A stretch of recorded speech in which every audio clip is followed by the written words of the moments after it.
Baik, saya Mr. Agus Pramayadika, saya dari Angkatan 4, saya materi ke-5. Baik, di sini saya sebagai pemateri pertama yang akan membahas mengenai menstruasi. Nah, menstruasi ini merupakan peristiwa yaitu meluruhnya dinding rahim karena tidak ada pembuahan. Nah, menstruasi ini memiliki siklus yaitu sekitar 28 hari, yang dimana siklus ini dibagi menjadi 4. Yang pertama yaitu ada fase menstruasi yaitu pada hari pertama sampai hari kelima. Pada fase ini yaitu darah akan keluar dari tubuh atau disebut dengan haid. Yang kedua ada fase folikular, yang dimana fase folikular ini sel telur yang berada di folikel itu akan berkembang dan juga akan matang, yang dimana fase ini dibantu dengan hormon FSH atau follicle stimulating hormone. Yang ketiga ada fase ovulasi yang terjadi pada hari ke-14 sampai 15. Pada fase ini, sel telur yang sudah matang akan dilepaskan ke tuba falopi. Nah, pelepasan ini dibantu oleh hormon LH, yaitu luteinizing hormone. Nah, pada waktu inilah disebut waktu yang paling subur bagi siklus. Dan yang terakhir yaitu ada fase luteal, yang dimana dinding rahim ini akan mempersiapkan untuk kehamilan. Namun jika tidak ada kehamilan, dinding hormon progesteron itu akan menurun dan akan menyebabkan menstruasi kembali. Adapun hormon-hormon yang membantu dalam menstruasi ini, yang pertama yaitu ada FSH, yaitu follicle stimulating hormone yang membantu dalam pematangan sel telur. Yang kedua yaitu ada LH atau luteinizing hormone yang membantu dalam pelepasan sel telur. Yang ketiga yaitu ada hormon estrogen, yaitu di mana hormon ini membantu menebalkan dinding rahim dan siap untuk menerima sel telur yang sudah dibuahi. Dan yang keempat yaitu ada hormon progesteron, yaitu menjaga agar rahim ini tetap stabil, dan jika tidak ada kehamilan, hormon ini akan menurun dan akan menyebabkan menstruasi kembali. Adapun fungsi dari menstruasi ini, yang pertama yaitu sebagai kesiapan reproduksi, yang dimana menstruasi ini menyatakan bahwa perempuan itu siap mengalami kehamilan secara biologis. Yang kedua yaitu untuk membersihkan rahim, yang dimana menstruasi ini dapat membersihkan rahim itu dari jaringan lama yang sudah tidak dibutuhkan lagi agar rahim tetap sehat.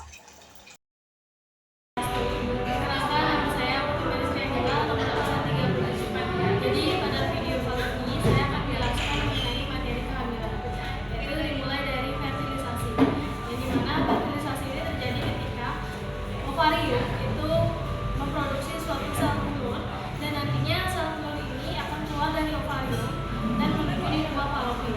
Setelah itu akan terjadi suatu penetrasi sperma, di mana sperma akan masuk melalui organ reproduksi wanita dan akan bertemu dengan sel telur di tuba falopi. Nantinya inilah yang akan disebut fertilisasi, di mana penyatuan dari inti sel sperma dan inti sel telur itu bersatu dan membentuk sebuah zigot. Kemudian yang kedua yaitu mengenai fase kehamilan, yang dimana fase kehamilan ini dibagi menjadi 3, yaitu trimester pertama, trimester kedua, dan trimester ketiga. Pada trimester pertama ini merupakan fase awal, di mana pada trimester pertama ini akan terbentuk organ dasar dari janin tersebut.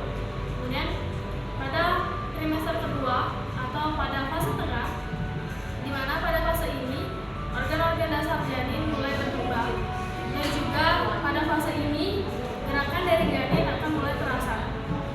Dan yang ketiga yaitu trimester ketiga ataupun tahap akhir, di mana pada fase ini itu merupakan pematangan dari organ janin dan juga persiapan untuk kelahiran. Baik, itu saja yang dapat saya jelaskan. Saya mohon maaf apabila ada salah kata. Saya tutup dengan para usaha. Gangguan, penyebab, dampak, dan cara mencegah pada sistem reproduksi manusia.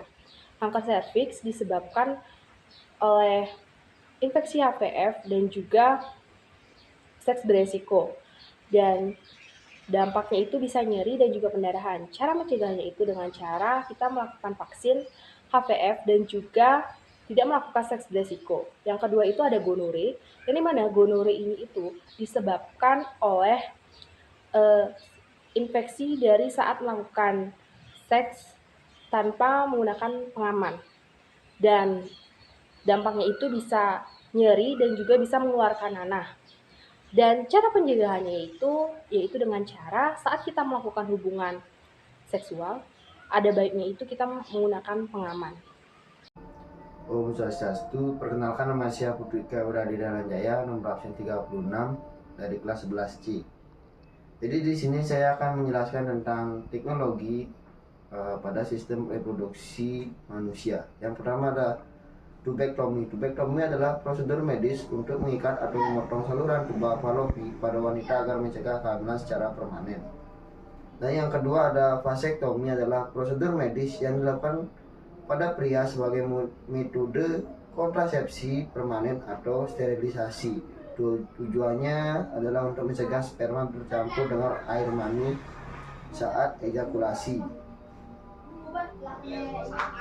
Yang ketiga ada USG atau ultrasonografi, adalah teknik diagnostik menggunakan gelombang ultrasonik untuk menampilkan keadaan kesehatan organ internal, ukuran tubuh, dan jenis kelamin bayi pada rahim.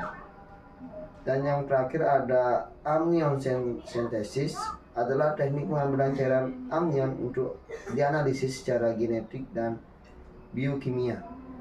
Baik, itu saja yang dapat saya sampaikan. Saya tutup dengan Palam Sandi. Om Sandi Om. Baik, saya dari penyaji kelima akan menjelaskan endometriosis. Endometriosis pertumbuhan jaringan mirip endoro yang di luar rahim yang dapat dipicu oleh faktor keturunan atau gangguan hormonal. Dampaknya menimbulkan rasa sakit, nyeri di pinggul kronis, nyeri saat menstruasi, dan dapat menyebabkan gangguan kesuburan. Mencegahnya menjaga keseimbangan hormon melalui gaya hidup sehat, berolahraga secara teratur, dan menjaga berat badan secara ideal, mengurangi konsumsi alkohol dan kafein. Yang kedua, infertilitas yang penyebabnya dapat disebabkan oleh gangguan pada sistem sperma atau sel telur, infeksi, ketidakseimbangan hormon, usia lanjut atau gaya hidup tidak sehat. Dampaknya kesulitan untuk hamil yang dapat menimbulkan stres emosional dan mempengaruhi hubungan pasangan. Pencegahannya menerapkan gaya hidup sehat dengan menghindari asap rokok, alkohol yang berlebihan, dan obesitas. Yang kedua, melakukan pemeriksaan kesehatan reproduksi secara rutin, mengelola kesehatan dan menjaga pola makan seimbang. Baik, itu saja dari saya tutupan pesanti. Baik, jadi itu dia tadi